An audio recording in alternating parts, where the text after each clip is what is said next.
This is Hannibal from the HannibalTV.com. I just finished watching the Vice episode on the Montreal Screwjob, which I was there that night for. I actually appear in the free-for-all standing behind Michael Cole. I was a huge wrestling fan back in those days. I would have been in grade 9.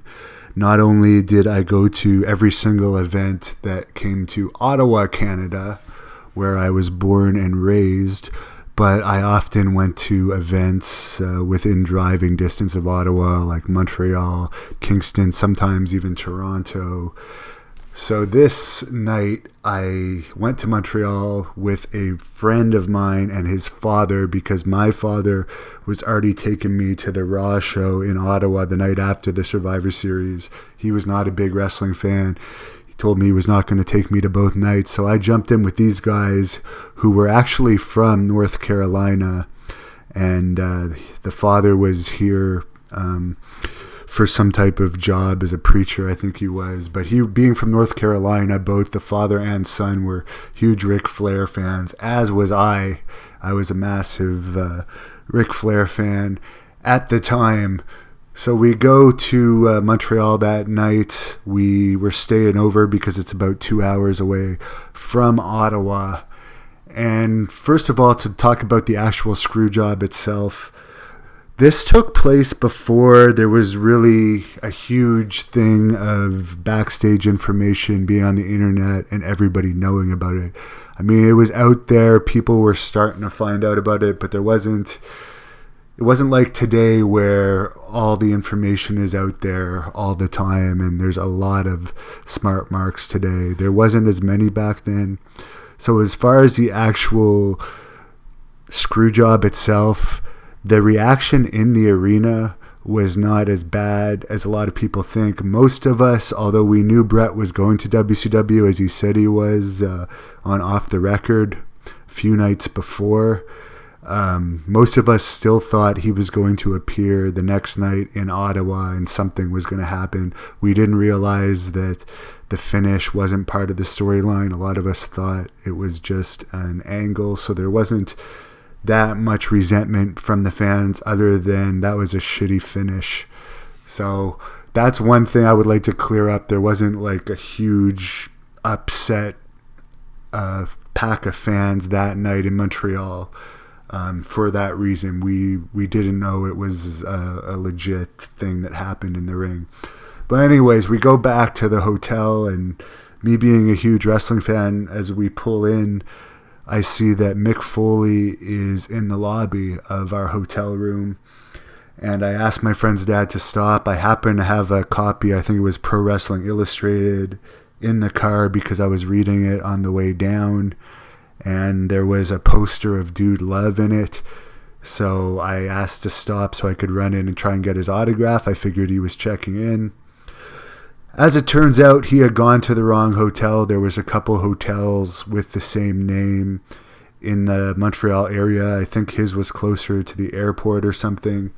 So being the cheap guy that Mick Foley is, he did oblige and sign the autograph, which was very kind of him, but he also asked if we could drive him to the right hotel to save him not only waiting for a taxi but having to pay for a taxi.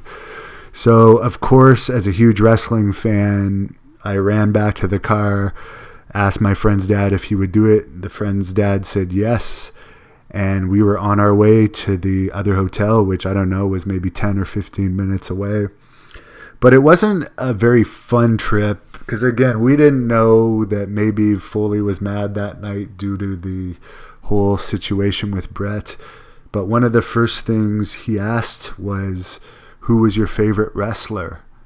And me being a huge Ric Flair fan, I said it was Ric Flair.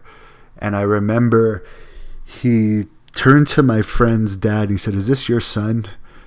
And he said no. And he's like, "Well, this kid is very rude. You should tell this kid's parents to teach him some manners." And he really went off on me, and he actually made the car trip very intense. Of course, back in 97, we did not know the history of Mick Foley and Ric Flair. Mick Foley did not have his book out, and as I said, there wasn't a huge internet thing. In grade 9, I certainly did not have a copy of the Wrestling Observer. I didn't even know what it was.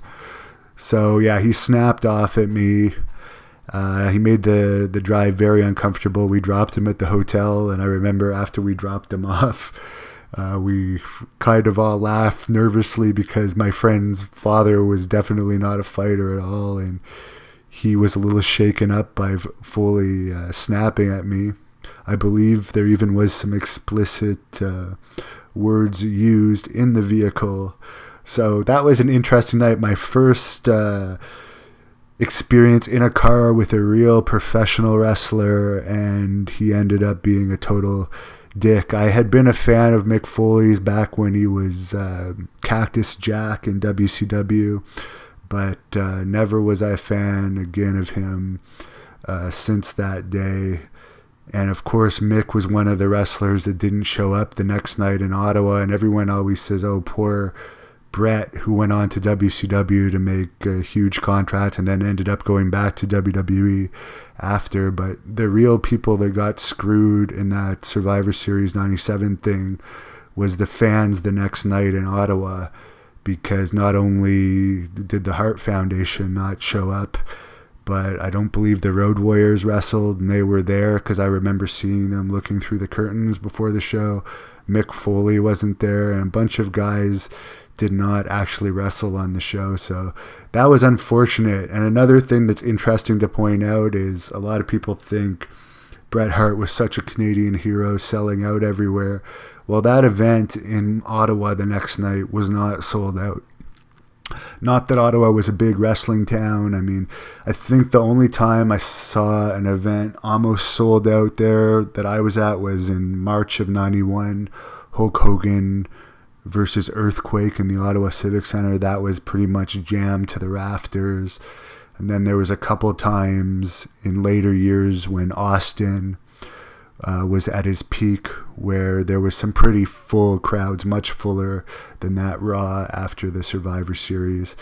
So I just remember the next night was really disappointing from a fan standpoint, because as much as Brett likes to bash the whole Hart Foundation anti-US angle, there was a lot of us there that were looking forward to seeing the Hart Foundation that night, including me, who was a big fan of particularly the British Bulldog. And we got a fairly lame show. I guess Ken Shamrock was the feature of the show that night, who I like, but it was a poor show the next night in Ottawa for sure. So that's my Survivor Series 97 story.